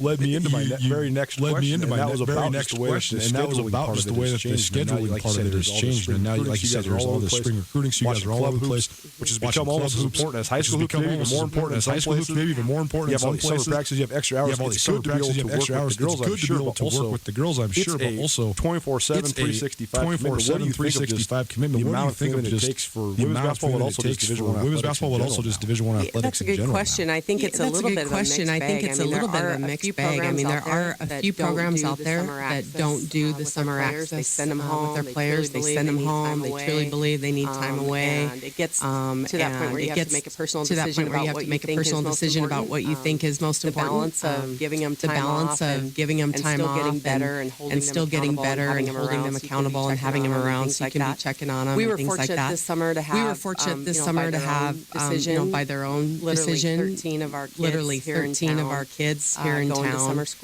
going to summer school, taking some online classes, which allowed them access to our strength coaches all summer, getting to work out with us. It's a lot, but it's a lot. I truly do feel like it should be scaled back somewhat, but it doesn't seem to be the direction that they're going. It is technically the off season for you, but you are getting into preparing to get ready for camp already, and that, I mean, it's not far away. You're going to get maybe a couple players back from an injury this year, and then you look across the landscape of the Big Sky Conference. There's a lot of girls that first team all conference types of players that graduated, and the returning sort of all conference level players across the Big Sky. There's not many of them. Now one of maybe the more veteran teams actually in the Big Sky Conference, which you have not had up to this point. What is the dynamic of that? What's the dynamic of that to you as you go into this year? And what is your expectation? Is the word, but optimism maybe about what the season could be? You're exactly right. You're exactly right. The league this past season graduated some prolific players in the Big Sky Conference. One young lady from Idaho became the all-time leading scorer. The other shooter from Idaho who was top 5 in the nation of all-time three-pointers made. Northern Colorado's guard, who was one of the best players to ever play in this league. She hovered right around the all-time list as well. Out of the 15 award winners, 13 of the 15 were seniors. It really was one of the strongest classes that I've ever seen. It's going to be interesting to see. Who people pick as the returning favorite. Right. Preseason favorite. I even have a hard time just sitting there thinking about returns the most. Nowadays with the foreign, you really don't know what people are bringing in. You really don't know what people are bringing in because a lot of people are getting 1 or 2 foreign kids a year, and that can add a whole different dimension to a team. I love what we have coming back. I love what we have coming back. I'm excited. If we can stay healthy this year, which we're planning on it. The girls have worked really hard on conditioning and strength and everything else. For the first time, like you said, we have a real veteran class. We have a real leaders in that group. We've got some leaders in that group that have been through the ropes here, know what we're expecting, and these girls are hungry to win a championship. You mentioned Savannah Smith from Northern Colorado. Those 3 are such a microcosm example to me of some of the ways the women's basketball has changed. The 3-point shot in the ball handling. It's taken it to a completely different level. Look at a girl like Savannah Smith. She's 5'5". She's 5'5", but she has unbelievable endurance. She has unbelievable shot anywhere on the court. How much of an influence do you think just the skill development, particularly with the 3-point shot, has influenced the women's game in general? I know our players. Let's work on the Savannah step back, and talk about some of the things that those other girls do well, and it's inspired them to emulate some of the things that those 3 in particular skills that they had, and the skills that they had, and a lot of that obviously is being in the gym all the time. Being in the gym all the time. She was an unbelievable player to watch. Just really tiny, but really tiny, but could get shots off anywhere, like you said. Played on a bad knee. Played on a bad knee. Literally her last 2 years, and was still so explosive. It's been, but it's been the number of threes that people are taking, being more important all the time. Those are still really big. Those are still really big and are just in the women's game and are just growing all the time. It seems like a lot of people are going to more of the small ball, bigger guard, with more guards in the lineup. More guards in the lineup. And we were one of, Jace was a very dominant. Jace was a very dominant post in the Big last Sky, year, and there really weren't Big Sky, and there really weren't a lot of post players that were go-tos on teams. It seemed like it was a lot more guard-oriented. Jen Schwain, our guest on the ESPN Roundtable, the head coach of the Montana Lady Grizz basketball team. I want to talk about that aspect to you as a head coach Montana's Montana's calling card for women's basketball for years was defense, and then hopefully we can make enough shots. Hopefully we can make enough shots to kind of do it, and more often than not, that's exactly the way it worked out. The evolution of the game, but with the evolution of the game, and just you as a head coach and your basketball philosophy, is that the blueprint, or that changes, or there changes, or there wrinkles to that? The way that you think are the way that you need to go to continue to kind of keep up with the game. Well, I mean, it killed me last year. The points we'd give up, guarding the three better, not guarding the three better than a lot of times in games. A lot of times in games, I think a lot of that was due to our inexperience. Having some of those young kids out there, they just don't quite understand sometimes the intensity and the concentration that it takes to be guarding players of that caliber. Sophia Stiles, Taylor Goligoski, Katie Mayhew, Maddie Schoening. That was starters, four who were starters, all perimeter kids who were all perimeter kids who were on our bench, throughout the season. Most of them for all of the season. Having those four on the floor would have certainly helped us guard those great players a lot better, and given us just that experience on the perimeter defending. So I'm excited to get all those guys back out there because I think that's just going to make a huge difference for us. We had kids having to be out on the perimeter that really didn't have a lot of experience out there guarding these and that's an area we really want to improve on. That's an area we really want to improve on this year. Certainly gave up way more points. It's always just been. I believed in what Robin did in that, and the fact that defense wins championships, and you're going to have a lot of nights where the ball doesn't go in the hole, so you better be able to defend people. And we're still going to stick with that, and hopefully get better at that this year. You mentioned Jace, but I mean, you mentioned Jace, but I mean, to your point, the folks, the four girls in particular on the perimeter that you didn't have, maybe change what you decided to do. I mean, Jace is probably your best player, and you're certainly your most dominant interior player. And so did that sort of shift? Okay, offensively, we just need to consistently be getting the ball into her hands, and see what we can do. But in general, is it a perimeter game to you now, like both directions? Is that what you got to do? Jace led the Big Sky last year in field goal percentage. So it certainly was an emphasis to be getting her the ball. However, she was right up there in assists and rebounds and had a lot of nice playmaking to other people around her. So I wouldn't say it was completely post dominant for us.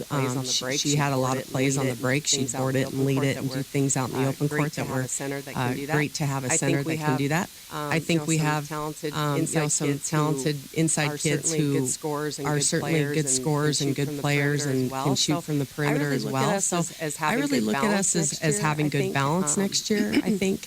So I don't think we're necessarily going to be thinking that we have to be guard oriented at all. I like what we have inside coming back. Emma Stockholm's been working extremely hard this summer. The best shape she's ever been in. We have some incoming freshmen who I think will be impact in the post. I think that having that balance of along with strong inside game, along with the talented guards we have. I'm not ready to. I'm not ready to can what we've done forever, and I really like. I think that our packages will fit our personnel. It's interesting to look back over the history.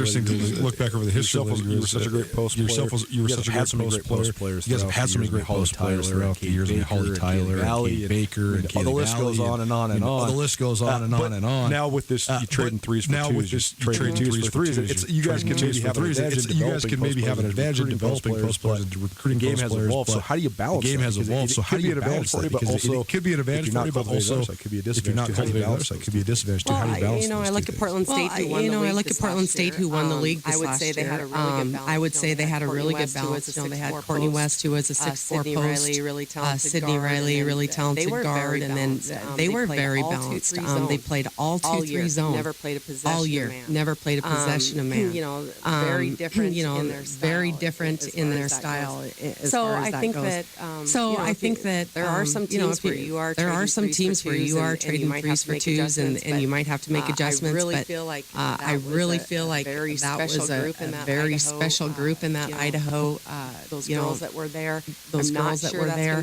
I'm not sure that's going to be something that people are going to be able to pull off year after year. There are some things that that's what they look for. When you play Sac State and those types of teams, when they get it rolling, it's a nightmare because you're trading threes for twos. I just think as a coach, we've got to do what we do best. That's getting it inside, and we've got to defend better on the perimeter. Then that's what we got to do. But we've just got to take who we have, that's going to be on the floor and going to be on the floor for us, and find the ways to make that the best. You mentioned some young girls that might be able to step up. One of those, Jamie Pickens, is definitely one of those girls, multiple-time Montana Gatorade Player of the Year. It was fun watching her recruit. It was fun watching her recruit. She kind of exploded, and she was a top 100 player. She was a top 100 player. You guys were still able to hang on and sign her. Now she's here. She's on campus. Now she's here. She's on campus. What sort of potential do you think she has? What sort of potential do you think she has? And do you expect her to contribute as a true freshman? Jamie is a very talented young lady. We're very blessed to have kept her here in Montana. Excited that family's important to her, and this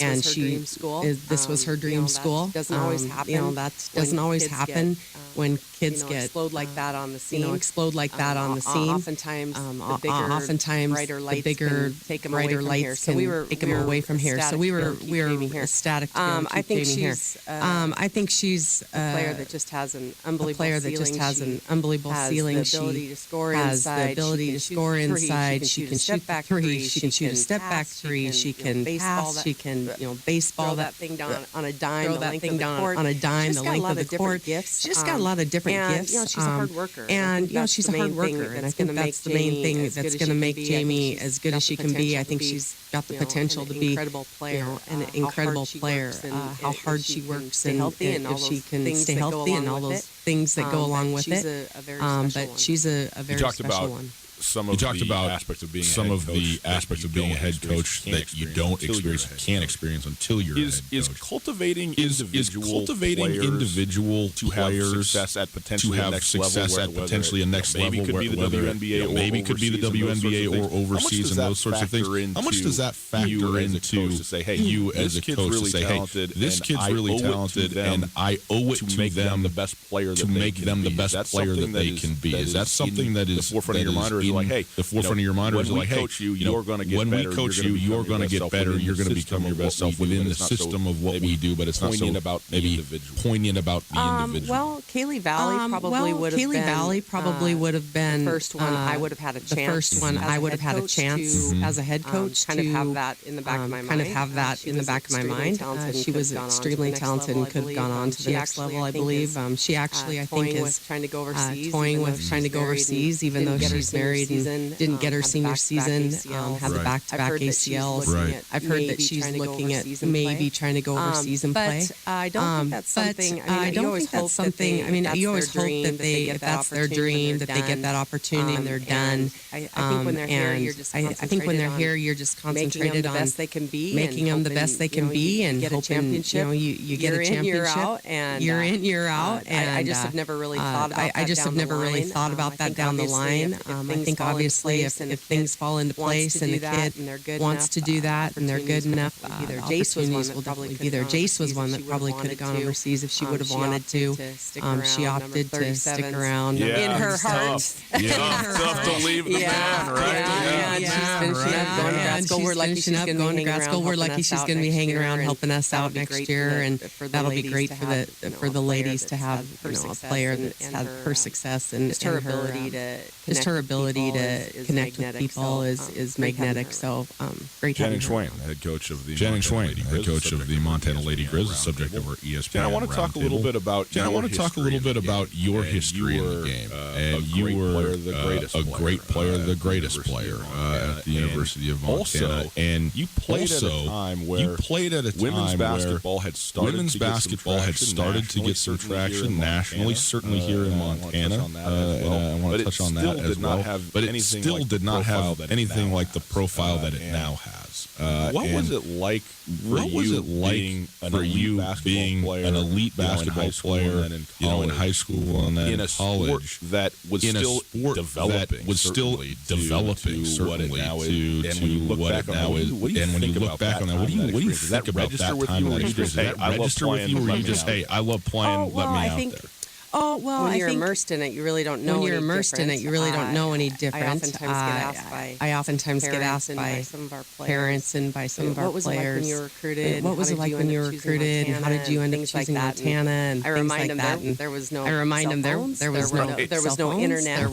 There was no internet. I got a fax one afternoon, and there were no fax machines. Not even fax machines. Not even faxes. There was mail, and it was really difficult. And it was really difficult to research a program. You get a piece of mail from Stanford, Vanderbilt, and you had Vanderbilt, really no way of looking them up other than honestly going and getting an encyclopedia. Yeah, they had those giant college. I kid you not. I remember getting a letter from Vanderbilt. And I went, "Where's Vanderbilt?" And I went and looked her up, and so it was literally impossible back then to really research a program, find out who's coaching there, what their history was, and that wasn't why I ended up here. Wasn't why I ended up here by any means. I mean, I took numerous visits, and Montana just felt right to me. I'll never forget the moment. Rob came to my house and showed me a video of that team. A couple years before me with Marty Leibenguth when they lost to Stanford in the second. In double overtime, and they had 9,000 people there at the gym, and put together by a local guy here. Put some music to it, and I looked over and I was crying. Rob was crying. My mom was crying. I said, "That's where I'm going to go. I want to be a part of that. Any place that has a following like that, and that kind of passion for women's basketball, I want to be a part of it." That was the moment for me. That was the moment for me that I just knew that this is where I belonged. The University of Montana been so far out in front almost everywhere else in terms of the fan base and its following for women's basketball for years and years. Why is that? The University of Montana and Missoula such a place that latched onto this. And when I was a kid growing up, we went to Lady Missoula. We went to Lady Girls basketball. That's what we did. And you had the girls on the team. And the girls on the team, and friends and all that. Why carve out that space so uniquely compared to almost everywhere that's a good question. Well, that's a good question. Big credit to Rob. I mean, big credit to Rob. I mean, obviously he was kind of the beginning of all that. He tells the story. I remember about having to pull out the bleachers. He was doing it. He was doing it, and then Annette, and then Annette and Pete together for so many years. It was the two of them making it happen and working on getting women's attendance record, the women's attendance record, and things like that. There weren't like marketing programs like we have now. It was they were doing it. Huge credit to them for getting it going. I do think that this community is something special in the fact that there aren't pro teams here. There's not a lot of other things going on in the winter. I just had a fan stop into my office yesterday, and they were saying we can't wait for the season. It makes winter tolerable. It makes winter tolerable. There's definitely it's a unique situation in the fact that there are no pro teams really close to here. People love the Grizz. The people love the Grizz. We do in football. You look at what we do in football and men's basketball every weekend, and even our volleyball team draws great soccer, track and field, all of it. And there's a following, and people just really connect, and I think it's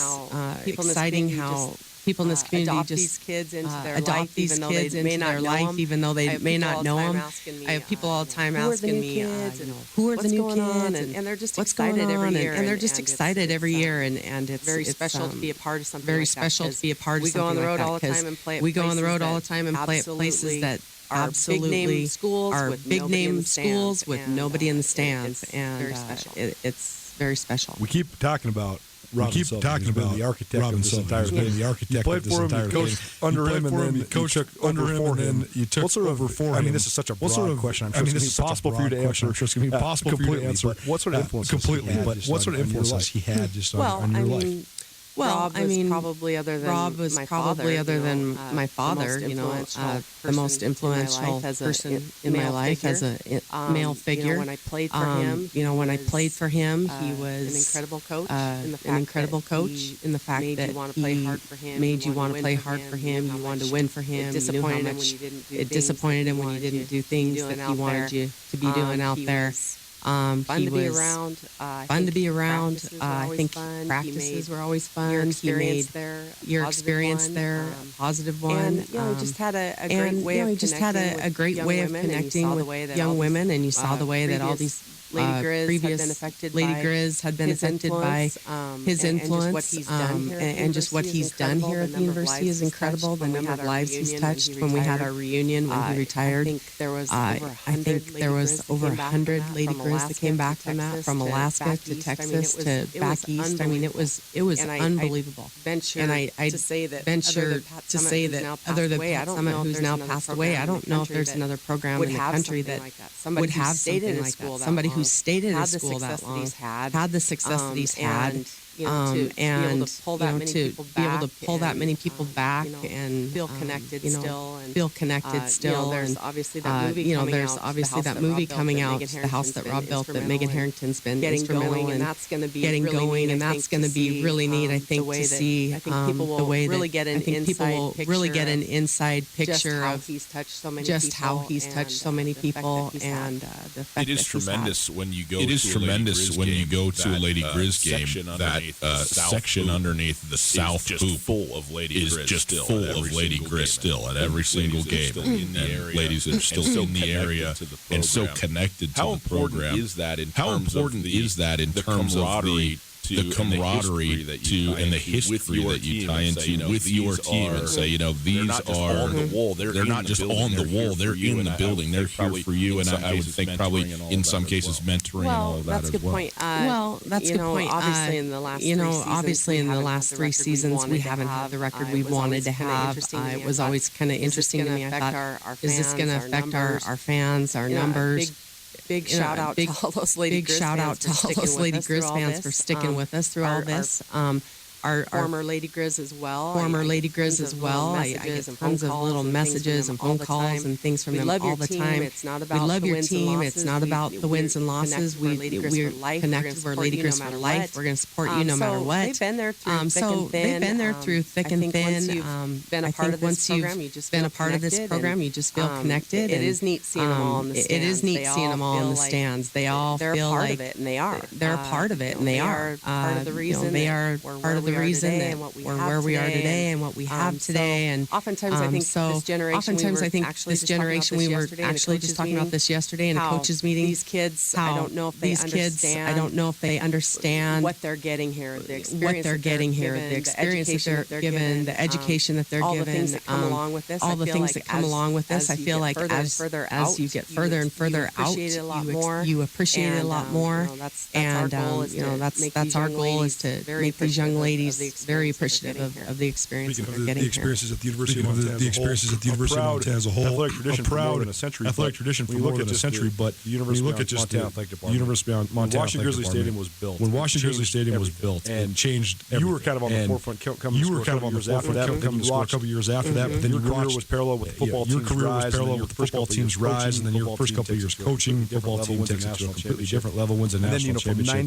And then, from 95 to about 2005, 5. University of Montana Athletics was the best in the Big Sky across the board. The best in the Big Sky. How have you seen just the arc of athletics at University of Montana? That's interesting because that's interesting because the days of watching Timmy Houck and Dave Dickinson and some of the great ones there. Some of the great ones there. On the men's team, on the men's team, got to see a ton of championships. Stu Morrill to Blaine Taylor, to Larry Kristoyak, to Wayne, to Pat Kennedy, to Pat Kennedy, to all through Travis, and all through it all. And it's been interesting. I've looked at what the football team did, under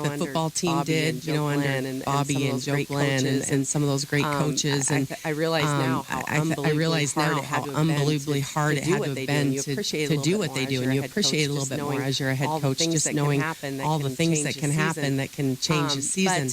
In the women's game, the league has just it used to be taken off. It used to be when I played my freshman through senior year, we literally never lost a conference. We were good, but it wasn't that we were that much better than every. There was literally 3 or 4 teams in contention for the title.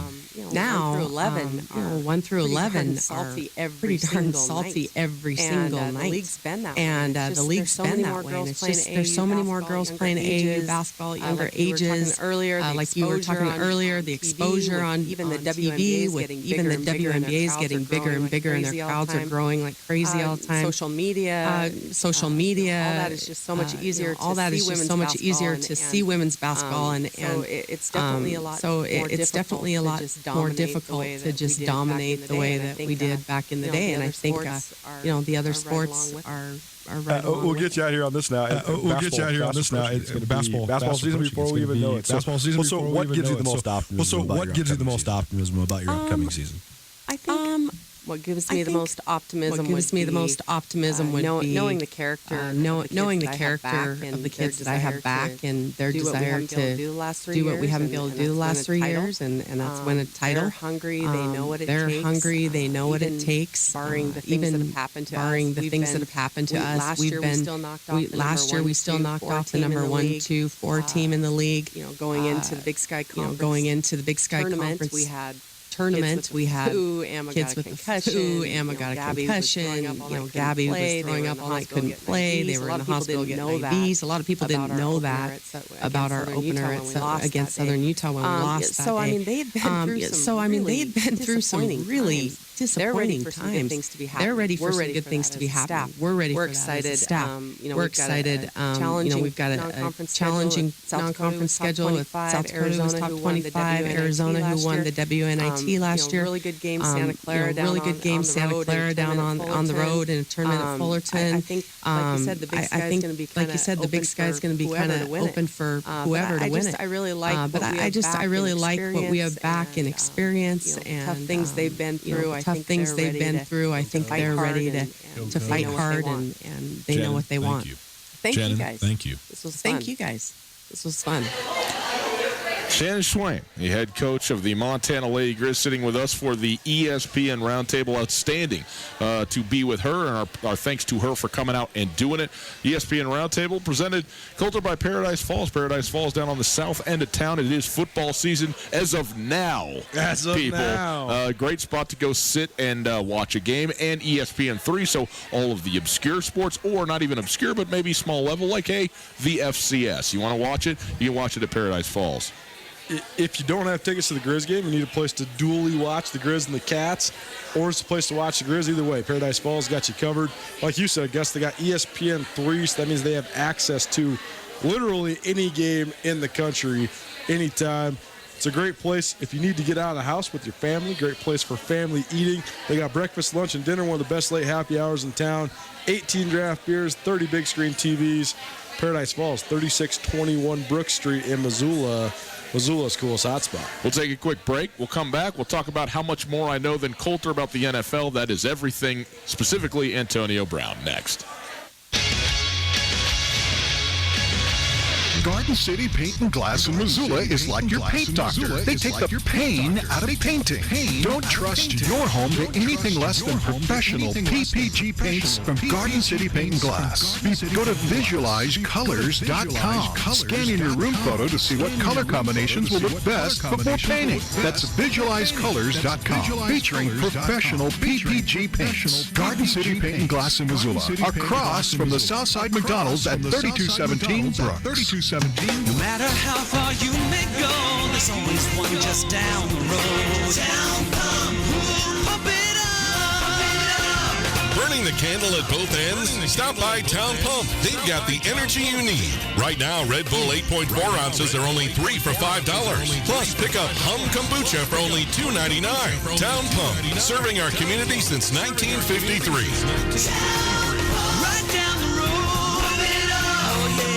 Come check out the best late happy hour in town at Paradise Falls. Offering $3 microbrews, half-price cocktails and appetizers, and much more. Paradise Falls late happy hour runs from 9 until 11 p.m. Monday through Thursday nights. If you're in the mood for an evening cocktail or you're just getting off the golf course, swing on by 3621 Brook Street. As the days grow longer, come enjoy the sunset on Paradise Falls' spacious back deck while enjoying a beverage. Paradise Falls, located at 3621 Brook Street, open 7 a.m. to midnight. Paradise Falls, Missoula's coolest hotspot. Hey folks, Ryan Tutel here, and I'm with Josh of the Advocates Injury Attorneys. Josh, what are people left dealing with after an accident? Well, quite a few things, actually. We see people that are in pain. They still need to get to work. They need to raise their kids, and now they have to take time to go see doctors and other healthcare providers. They're frustrated with working with the insurance companies and getting them run around. We'll take on the burden of dealing with the insurance companies so you can get the best settlement possible and get back to your life. Find your advocate online at montanaadvocates.com. There are a lot of lawyers. You deserve an advocate.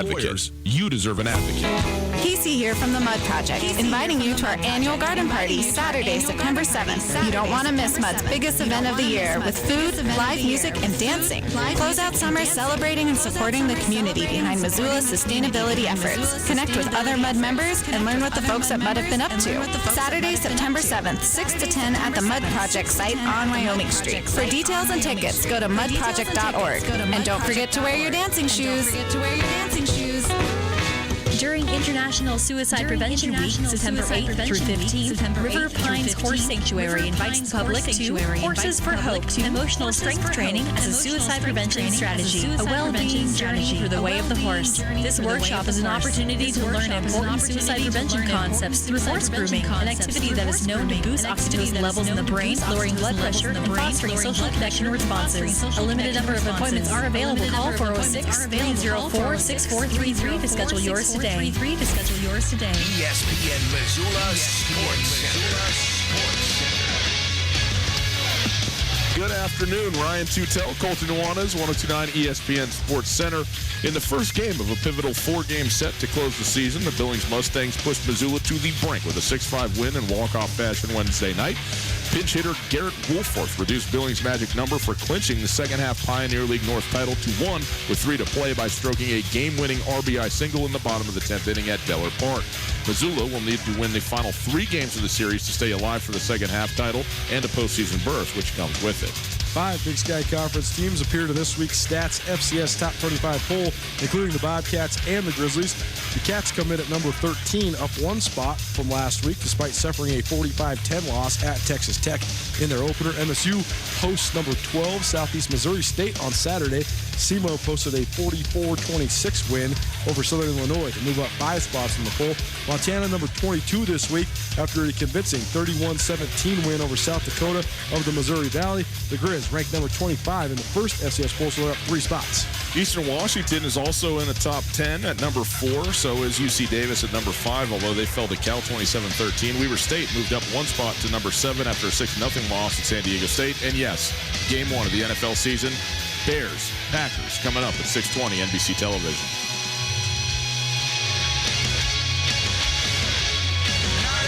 Say congratulations. Work so hard to vacation. They ain't never had the dedication. People hang, changing, look, we made it. As much as we might disagree, we do agree. It just turns out, as usual, I'm right. It's Tutel and Nuanez, 102.9 ESPN Radio. Broadcasting live from the Iron Horse this evening. Happy to be down at the Iron Horse with the people, hanging out on a Thursday afternoon. Hope you are having a wonderful day. We are also broadcasting through the Kurtz Polaris studios. Kurtz Polaris is at 2904 West Broadway in Missoula, Highway 83 in Sealy. Online at kurtzpolaris.com. If you would like to listen live and you're not around your television set to watch us on SWX Montana Television, or you're not around your radio in Western Montana, we still got you covered. In fact, the whole earth is covered in the internet. You go to 1029ESPN.com, you listen live on the stream, and the stream is available all the time thanks to Opportunity Bank, your local bank, your opportunity. Why didn't they call it a river? You know? They didn't think it was going to be that big, so they called it a stream? They just shrunk it down like that? Is that what's going on? God, you're going to make your own dad jokes calendar by the time this show's done. All day. Which might be next week if you keep it up. All day long. Hey, enough with the wires. Let's talk some football. I know you don't want to do this segment because you don't want to admit defeat, but man, did I nail this. Did I nail this yesterday with Antonio Brown? It will not matter how good he is. It'll only matter if he's actually available and not 12 hours later, Mike Mayock, see you later, suspended, allegedly, Antonio Brown with perhaps the possibility of losing $30 million in guaranteed money and a spot on the Oakland Raiders football team. Right, but if you wanted to cater the argument to be, will Antonio Brown play for the Raiders, you certainly win. Antonio Brown will miss 2 or less games this year, period. Oh, no. Whether it's for the Oakland Raiders or someone else. Oh, no. He's going to get traded, likely, and he might not miss any games. You think you could get traded in the next 48 hours and be available? I mean, dude, if you only get suspended for 4 games for basically telling the commissioner, I'm never going to listen to you in my life, then you're not going to get suspended for tweeting a letter for being an insubordinate. No, and he's not being suspended by the league, right? He's being suspended by the team. But they're not going to even let it last. They're just going to trade him. They're not going to just like make Antonio Brown be a lame duck. The league is all about assets. If you have assets that are not performing for you, whether they're underperforming or just not available, they're out. He's either getting traded or he's being brought back. The thing though that we talked about yesterday, and I'm having some fun about the I'm right sort of thing, but this is what I want to kind of walk in on here on this, is the fact that Antonio Brown has seemed to have an ever increasing level of, call it narcissism, call it mania, call it just maybe egoism, whatever it is. He's got the receiver disease. Oh, he's got the drama, right? He's got the receiver disease. He's carrying the torch for Chad Johnson and Terrell Owens. I thought this was interesting. This was tweeted out today by Ryan Leaf. Ryan Leaf, we know his story, and it's come full circle. And he's a guy that I have a lot of respect for at this point in his life. And he said this, quote, "It just seems like at AB84 doesn't want to play football anymore. All evidence points to that. I can completely relate to his behavior. I behaved the same way playing the victim, and I never had near his talent. Personal accountability is such an attribute. I hope he finds it soon." Couldn't believe he tweeted that at him directly, and I thought Ryan Leaf was completely out of turn when he said that stuff. Ryan Leaf was an utter and blatant failure and someone that was devastatingly insecure from the moment he entered the league. Antonio Brown is already one of the greatest receivers of all time. Antonio Brown is a first ballot Hall of Famer if he retires tomorrow. No doubt. But the difference is that Ryan Leaf, he said, I can relate to this behavior. He acted the same way the day he entered the league as opposed to 10 years later. Antonio Brown doesn't want to be out. But the behavior is the same, though. I still just don't. I mean, again, we have a proximity bias right now because Antonio Brown was just a main character on Hard Knocks. I just watched the whole thing. But at the same time, if you watch that, to say that Antonio Brown doesn't love the game of football, you're just losing it. I think he has a severe problem with authority right now. I think he's gotten too big for his britches. I think he's living in a land of delusion. I don't think it has anything to do with the cry for help, him wanting out. Well, and, I mean, the cry for help, I mean, that's not exactly what's stated here, but you're right. Here's my question, though, Coulter. He's got $30 million guaranteed that is now teetering on the brink of being zero. How does that work? If it's guaranteed, isn't it guaranteed? No, it's not, because what do we know about football, about money in football? It's never guaranteed. It's guaranteed except for these 9 items afterwards, one of which is actions, deemed, whatever it is, contrary to the team, etc. And that is what he's being dinged on by Mayock, which has absolute financial implications on this, and he could be completely out. And by the way, he will, if Oakland lets him go or trades him, he's going to play. I'm totally with you on this. Yep, no doubt. He's not going to get $30 million. I mean, they're talking about league minimum in New England today. If he's kind of let go and ends up with the Patriots for $2 million, you know what? There's a lot of things that I would recant, that I would apologize for, that I would make public admonition about if it was $28 million in the balance. Even if I thought that I was right, even if I thought that I had a leg to stand on, I would sit there and I would go, you know what? My bad. I'm good. We're all good here. There's no problem here. That was my mistake. Let's go play ball. Sounds like a lawsuit waiting to happen. Take a quick break. We'll come back. We'll finish up. Let's count it down to the NFL start of the season. Packers-Bears after this. The Polaris Factory Authorized Clearance is here. The world's best-selling off-road lineup is priced to move with financing as low as 3.99% and rebates up to $3,500. Live life wide open in a high-performance RZR. Tackle anything from mountains to mudholes on a legendary Sportsman ATV. Get more done with a hardworking Ranger. Or take on any task or trail in a versatile Polaris General. The best deals of the year are happening now. See Polaris.com or your Polaris dealer for rebates up to $3,500 and financing as low as 3.99% APR for 36 months during the Polaris Factory Authorized Clearance. Kurtz Polaris at 2904 West Broadway in Missoula and Highway 83 in Sealy. Kurtz Polaris is now showcasing all of the new 2020 Polaris off-road vehicles to be the first to get a great deal on brand new state-of-the-art Polaris vehicles at Kurtz Polaris. Online at KurtzPolaris.com. Rebates valid in U.S. through 9/30/19 on new 2015 through 2019 vehicles. Financing offer valid on 2015 through 2020. Subject to credit approval. Offers vary by model. See dealer for details. Always wear a helmet. Never drink and drive.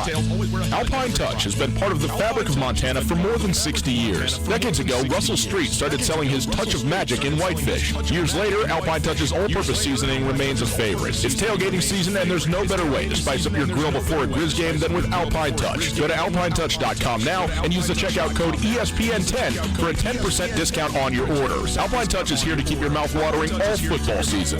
Alpine Touch, Montana's special spice. The biggest reason fall is the Desperados' favorite season of all, the return of those wonderfully spirited UM students, of course. Okay, so football is the real reason the Desperado gets pumped about fall, but you can't have college ball without college, right? So this season, the Desperado is bringing the best of both worlds together with live broadcasts of Montana college football and all your favorite college football teams, along with Missoula's best hot wings and coldest beer. Fall has arrived, and there's more than one reason to celebrate at the Desperado Sports Tavern on South Russell across from the Y. Are you interested in putting solar panels on your roof? You want the latest on Montana's renewable energy policies? The Montana Renewable Energy Association is a leading voice for renewable energy education and advocacy in Montana. From community-based clean energy events to advocating at the Montana legislature, they work to ensure Montana's future is powered by the sun, wind, and earth. Find out more about MREA and join as a member by visiting montanarenewables.org or calling 406-214-9405. City Club Missoula presents It Takes a City, recruiting, admitting, and enrolling students at University of Montana. This highly anticipated forum will feature University of Montana Vice President of Enrollment and Strategic Communications, Kathy Cole. Attendees will have the opportunity to learn and ask questions about current enrollment levels. Monday, September 9th, 11:30 to 1 at the Doubletree Hotel. The event's expected to sell out and space is limited. CityClubMissoula.com. CityClubMissoula.com. To Tell in Nuanez on 102.9 ESPN Radio for Missoula. ESPN Radio for Missoula. Welcome back. Happy to be with you on a Thursday afternoon as we count it down to Packers-Bears. Game 1 of season 100 of the NFL season. It's To Tell in Nuanez. We are broadcasting live from the Kurtz Polaris Polaris Studios. Kurtz Polaris at 2904 West Broadway in Missoula, Highway 83 in Sealy, online at kurtzpolaris.com. You also can find us on the World Wide Web, specifically through the podcast. The podcast is available all over the place. Wherever you get your podcast, you can get the Two Tell Nuanez podcast. The podcast is available thanks to the Wingate by Wyndham Hotel. We are, Coulter, down here at the Iron Horse this afternoon. Been a fun day to be here, hanging out with the folks, watching the games, getting ready for kickoff. We got Packers-Bears counting it down here in less than a half an hour from kickoff of the NFL season. The Bears, by the way, Coulter, at home, 3.5-point favorites in this football game. I think that's about right for this football game. I'm very, very interested to see what's going to happen here. Did you know that I had a ticket to this football game? What happened to it? You ran out of vacation. No, it's still there. I got endless vacation. I've built up like infinite vacation. Well, that's what happens when you hire me. I'm so very senior now. Actually, it just didn't seem like the trip all the way to Chicago and back after having just been more or less, in the 60 miles north of Chicago or whatever. It didn't seem like possible to pull it off. So I didn't really do it. And, I don't know. Would I like to be at this game tonight? Sure. Do I really want to go to Soldier Dang Field for the home opener and all my Packer gear and just hear it for 60 minutes, really for 6 hours? Probably I do, actually. I would enjoy that. That would be fine. But it's okay. I'm happy to be here with you in the city, and I'm happy to be watching this football game tonight. This Coulter, this Packer team, and I'm not just saying this because I'm a big Packer fan and all that, they're a huge mystery to me. I do not know with Matt LaFleur what I can expect out of this team with Geronimo Allison and Valdez Scantling as the potentially number two wide receivers, what this team is going to be, especially offensively. I do think that you're going to see a reinvigorated Aaron Rodgers. I do think that. The Bears are my biggest bust potential of any team in the NFL. What? Team to come back to earth. What? Still don't trust Mitch Trubisky. Don't trust Nagy. Khalil Mack? Bet the house on the back.